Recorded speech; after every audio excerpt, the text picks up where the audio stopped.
Today is an exciting day. I finally got my hands on a proper set of Inktense pencils. These are water-soluble pencils which are supposed to be super vibrant and super exciting to use. I've used a couple in the past but never a full set. And not only is this a full set, this is a bespoke set, inspired of course by a couple of videos from Colin, which I will link down below. With these pencils we're going to be sketching, painting, drawing these scenes, which I really enjoy. They're really bright and really vibrant. And as part of this video, let me know your favourite, and a month after this video is published, I'll send both of these out to 2 people from a random draw, just as a thank you for watching. The background to this video is that Colin, who I work with a lot, both doing our in-person workshops together, but also we have a chat on YouTube and Instagram a lot. He bought himself a little set of these pencils, and he's amazing with them. And he's got a tutorial which I watched. The only thing I felt was that his pencils were very, very Colin. Lots of Jane's Grey, lots of muted tones, which activated amazingly. And don't get me wrong, I absolutely love Colin's art. But I also thought, why don't I see if I can learn from him, copy him a little bit, but also pick some really bright, punchy colours. It's the amazing contrast that I love working with Colin with so much, because we have such contrast in what we enjoy, and yet so much is the same. So that's the inspiration behind this video. And without further ado though, let's dive in and see what these pencils can really do. So let's get to exploring these colours. Now, I said as a bit of a joke, I chose a lot of colours which were names of food, but I really did. So we've got here Sherbet Lemon. The first thing I want to do is just really explore them with a little swatch.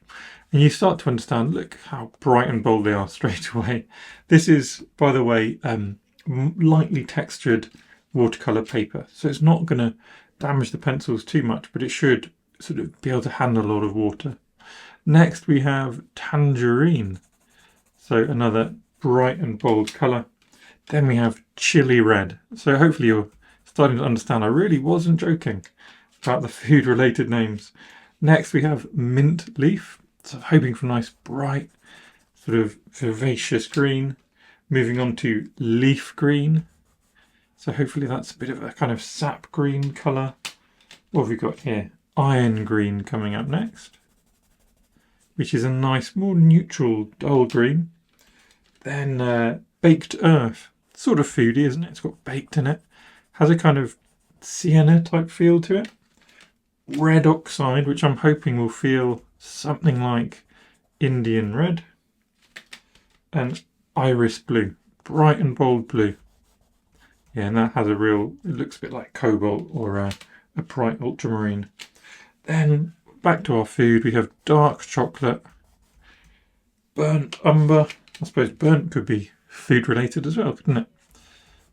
And last but not least, deep indigo, which I got because I really love indigo as a watercolour. And there you go, that's our colours. But it is of course only half the story, because these are water soluble. They're not watercolours, but they act in a very similar way. And the bit which is the same is look how they activate with water. Isn't that exciting? So I didn't know how bright these were going to be, but geesh.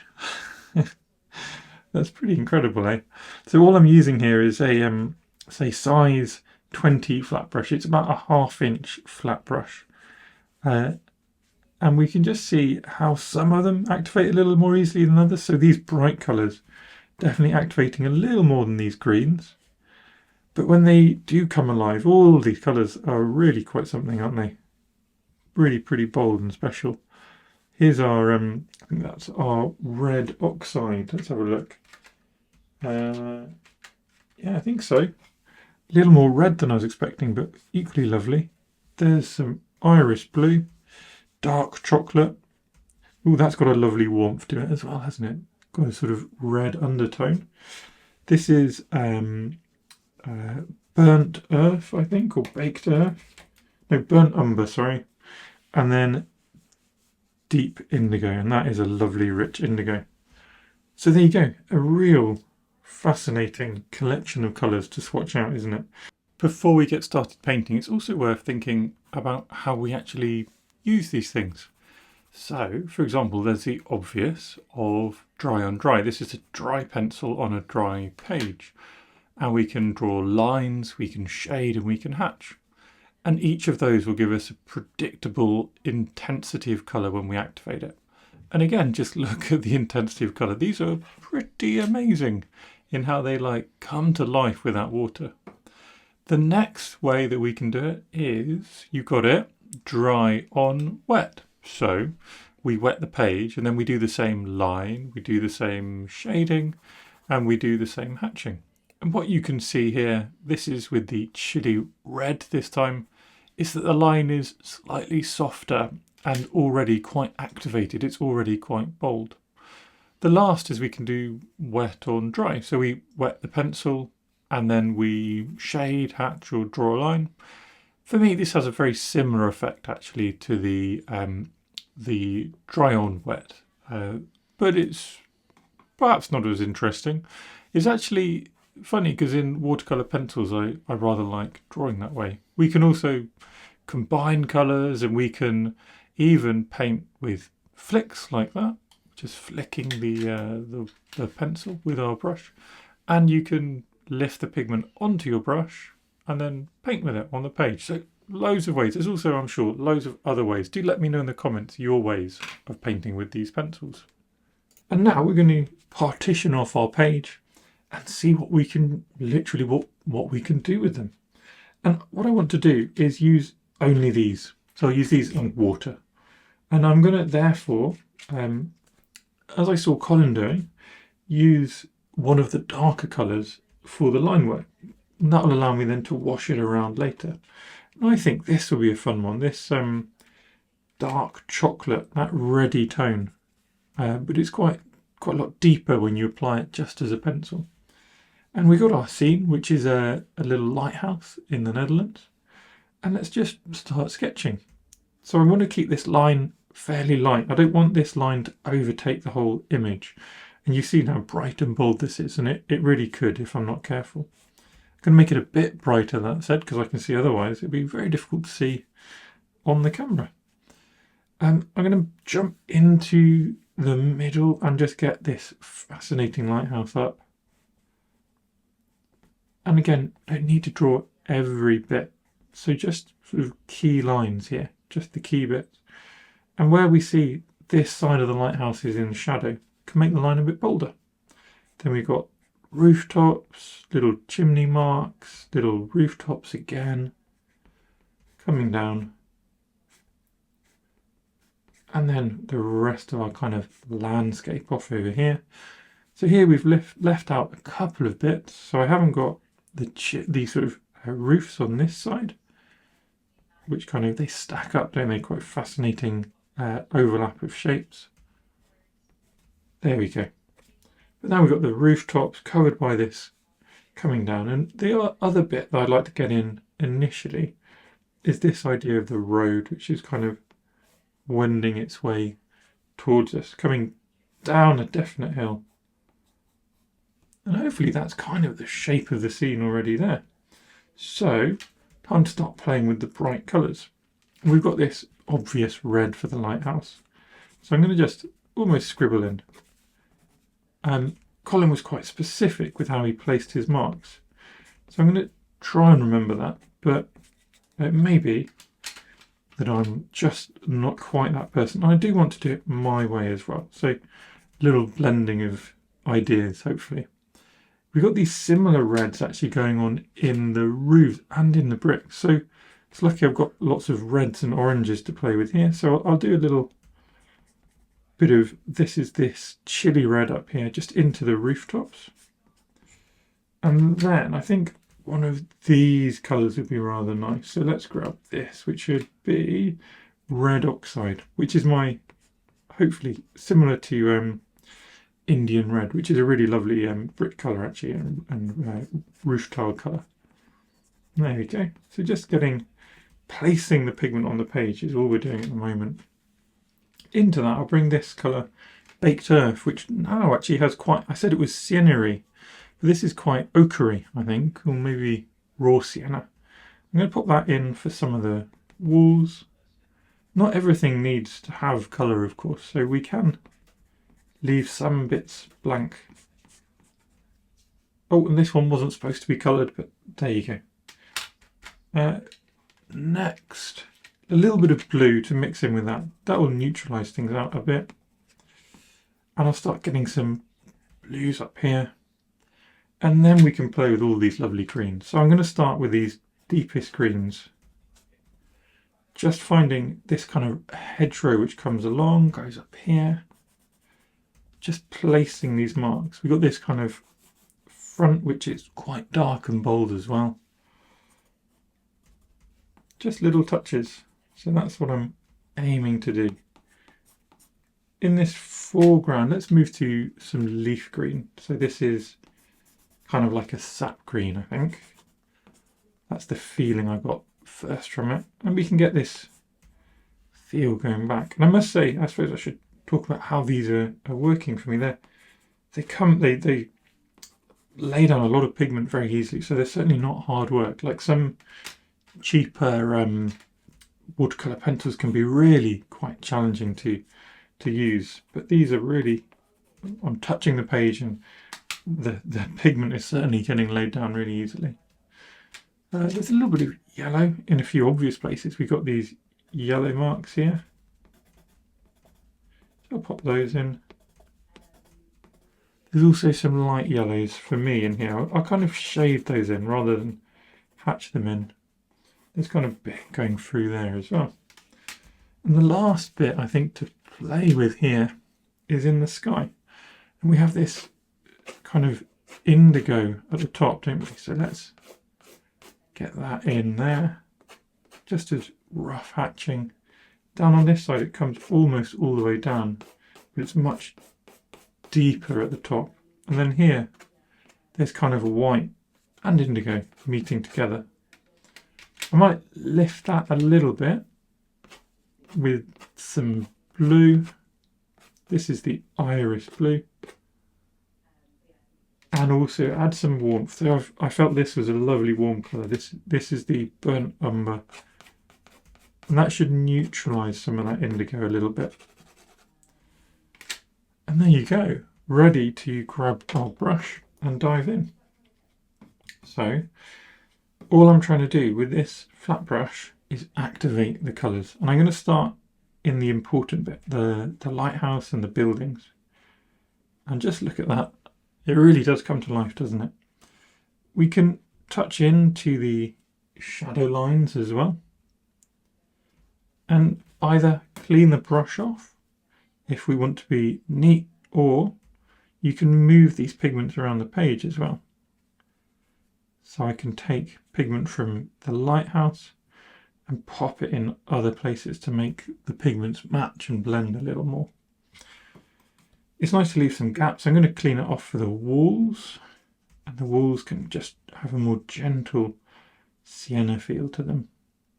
And then we'll come down and start pulling this. This is the iron green and a bit of leaf green over here. Just look at how it activates. Really quite amazing, actually. Just sudden boldness on the page, isn't it? Just no effort whatsoever.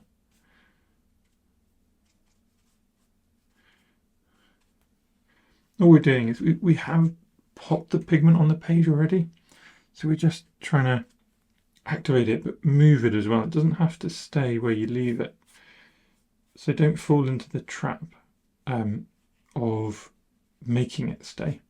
One thing which is different with these compared to watercolor pencils is that the color is permanent in theory when it's dried, because it's ink. So whereas with watercolors pencils, in theory, you can keep activating it. With these, it will be sort of set in stone once it's dried, in theory. We'll probably find out if that's really, really true, or if that's just sort of supposed to be true, and I'd love to hear your experiences as well. There we get a little bit of that blue into the lighthouse.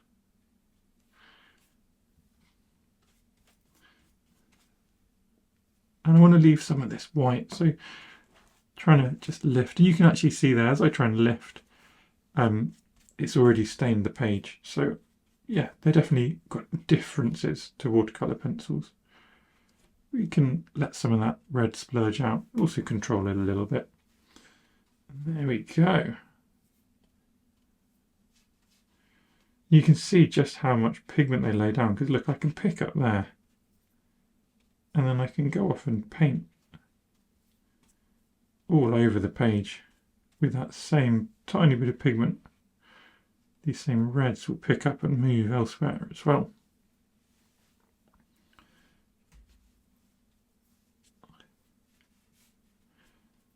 And there we go.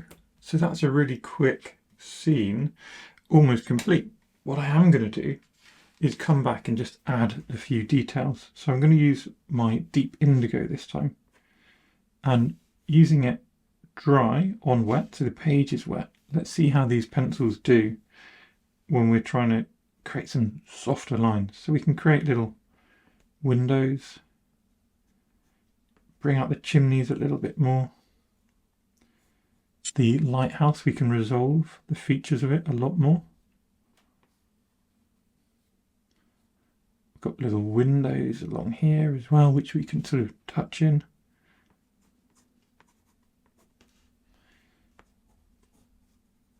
Don't want to overdo things at this stage, so just little touch here, little touch there.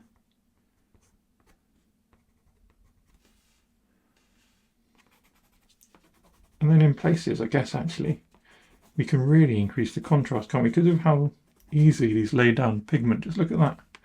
Suddenly, this huge contrast can emerge, which is amazing.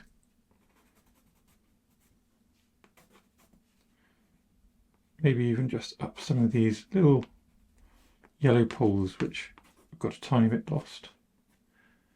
Bring in some shadows.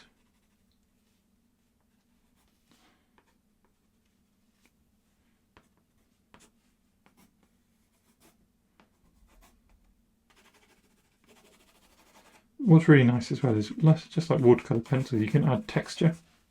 So watercolour paints, of course, have got the ability to add texture, but it's a bit different in that you can't just add this sort of easy dry texture. But with these pencils, like watercolour pencils, it's just so easy just to come in and let you just get this kind of layering effect really quite dramatically. There you go. I'm going to call that one done. That's one scene ticked off.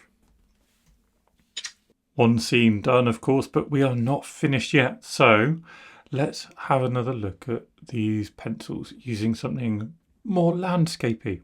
And this, I think, is where they really, really do shine, when you can just activate the colours, get these big, broad washes. This is another fun, I think, picture. This is from Ireland, and it's a couple of houses sitting in some fields.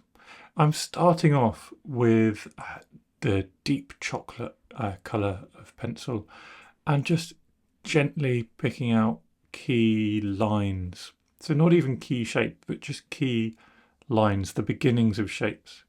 For example, the houses are obviously key, or the house and the barn are obviously key. We can begin to pick them out, as well as picking out the sort of little details you might see in the distance. So we've got different fields in the distance, and then the kind of shape of how the hills overlap is another key detail to start pulling out. In the foreground, you might find certain elements. There's a little fence, for example. There's also some rocks. And I also, in any British countryside scene or British and Irish countryside scene, I do love a dry brick wall. I think they are just such fascinating things, full of texture, full of shadow. And they also kind of, to me, that along with the greens tells you where you are. And that might be slightly unfair. It might be that you find similar architecture in other countries, but it also feels to me like home. So I really like including them when I can.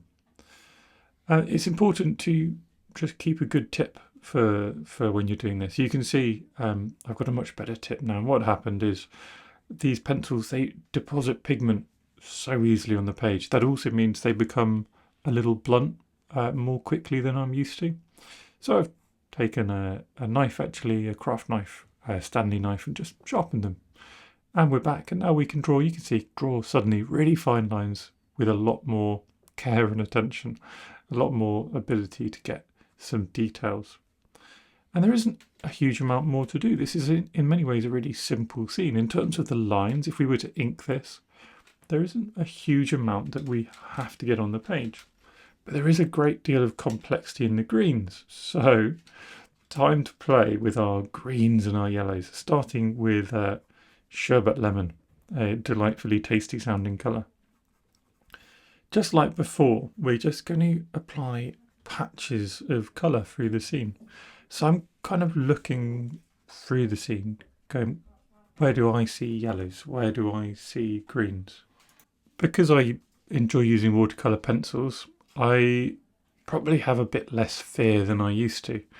But these kind of things take a lot of trust, because it's not until you activate them that you really see what you've been doing. So I'd encourage you to take this kind of gentle, held back approach. It's quite peaceful, and it enables you to just gently observe. It doesn't mean you have to copy the reference, of course, and I certainly am not copying the reference, but I'm finding where I see patches of different colours and my version of that, or where I want to see patches of certain colours even, and popping them down. So it's, I think, yeah, peaceful is the way to put it. Moving on to minty green. So, or mint leaf, sorry. Mint leaf is this pencil. And I'm now, again, just finding the most vibrant, punchy and happy of those greens. There's lots of earthy greens and sap greens. They'll come later. So trust the process and just move gently around. It's also fun to start applying textures. So when we did our last sketch, and at the beginning when I sort of swatched things out, we saw how lines remain under the washes. You still see the pencil lines. They don't act like watercolours in that they don't completely soften out. So that means we can apply textures even at this point. Even when we're going to activate them, some of the textures, whether we're shading, whether we're doing single lines, whether we're doing cross-hatching, that will affect the texture after we activate things. And in a scene like this, it's full of all sorts of fascinating textures.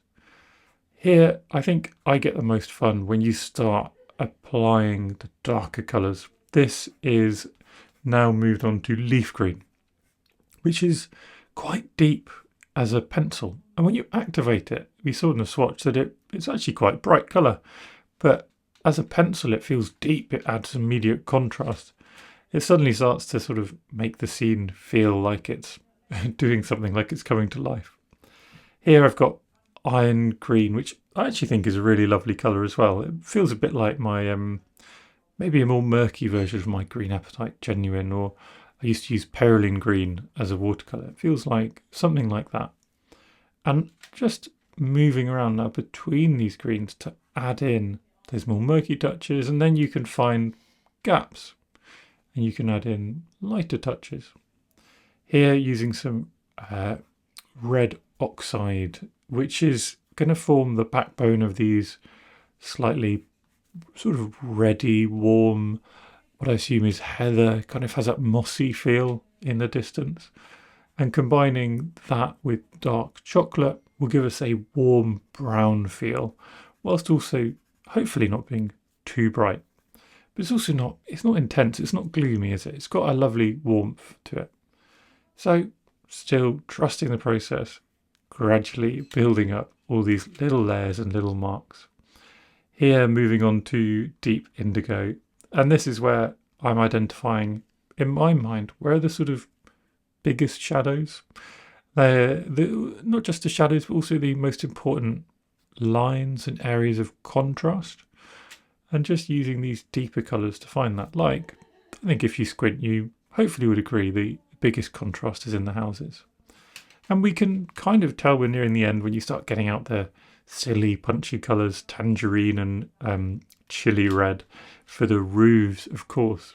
But the roofs have got other things in them, the indigo, for example, just a tiny bit of indigo to hopefully get that greyed out feel.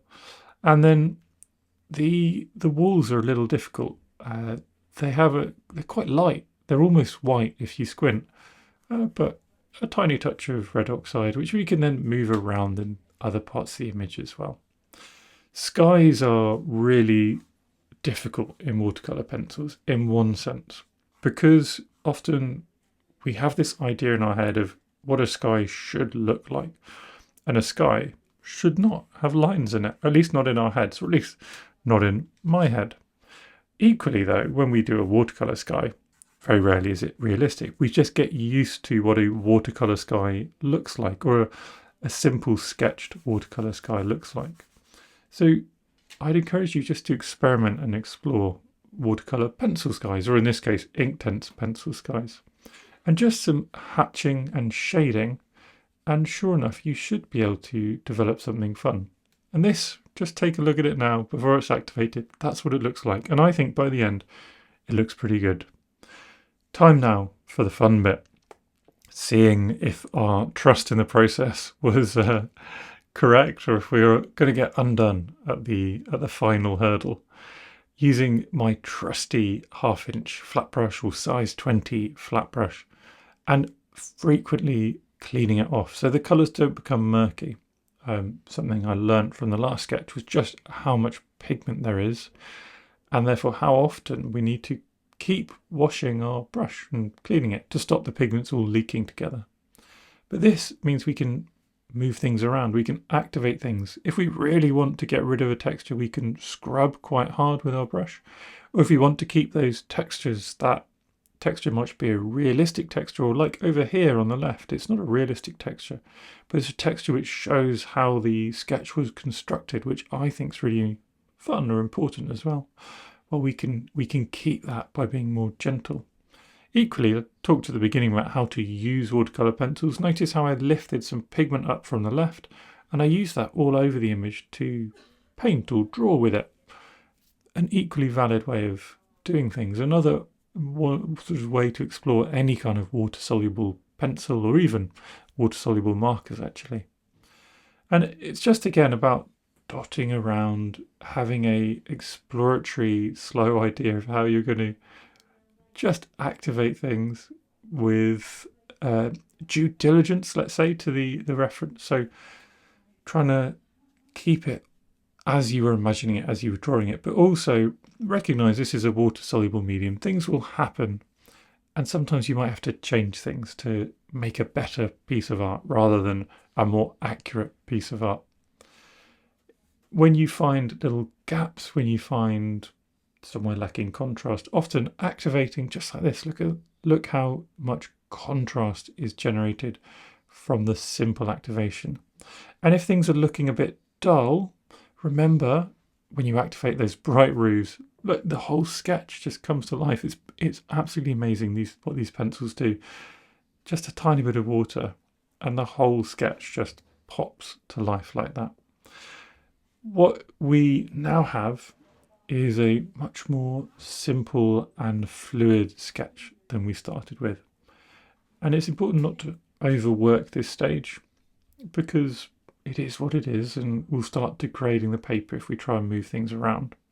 Another thing I noticed working through these two sketches is actually the Inktense is quite permanent when it's dry. Unlike watercolor pencils, you could keep working things. Look, like here, I'm trying to work things a bit more, but it's actually kind of dried, and when it's dried, it's more permanent than I'm expecting it to be. So it's definitely a medium where you've got to go, what's happened has happened. Let's move on to the next step, rather than trying to overdo things. Again here, I expected to be able to lift up loads of that bold pigment, and I couldn't, so I gave up. Cleaned off my brush, and we're into the sky. I had this in mind though, because I hadn't been able to lift stuff up. I've come in with a really wet brush to make sure I can move this sky as much as possible. The sky's going to have lines in. We're using water-soluble pencils. They have laid down lines. Those lines are going to stay to some extent. But if you use sort of a brave amount of water, brave, big brush strokes, you'll end up with a soft and interesting sky, which feels a bit like a watercolour sky, but also shows the beauty of these watercolour pencils underneath it. And that's great. We don't want something to be the same as something else. We want to show how we actually did it. Now, what I sort of wanted to try here in this sketch was actually getting a few extra marks in, extra details in after that initial activation. So I'm coming back and we're going to play with, firstly, this is deep indigo, just to get a tiny bit more structure in places, a bit like I might often do with my ink. If I'm using ink and watercolour, I'll often come in at the end with a little bit more structure. It enables me also, I said I love dry stone walls, and you're probably thinking, well, you clearly don't, because this dry stone wall looks rubbish. Well, we can come back and I can recognise it looks a bit flimsy, and we can add those shadows, those contrasts, those fun bits of texture which dry stone walls impart on a scene. Equally, we had a fence. Now is the time, because we're not going to wash it away anymore. We're just able to draw, add little lines, and just bring it out, bring it back into the foreground, into the sort of part of the focal point, really, isn't it? This cluster of man-made objects is really forming a lovely focal point.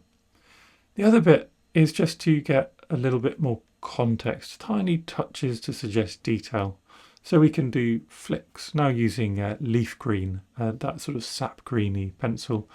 Little flicks, little rough textures coming in at the edge of the houses. Remember, you can rarely see the bottom of a house. Normally, like in this reference, it's actually surrounded by bushes.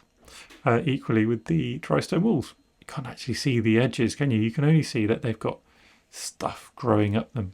So this is our opportunity to come in and apply these final little touches. And there you go. Another sketch, another happy little sketch done. And I actually really like this one. It's full of brightness, it's full of light, it's full of sort of airiness.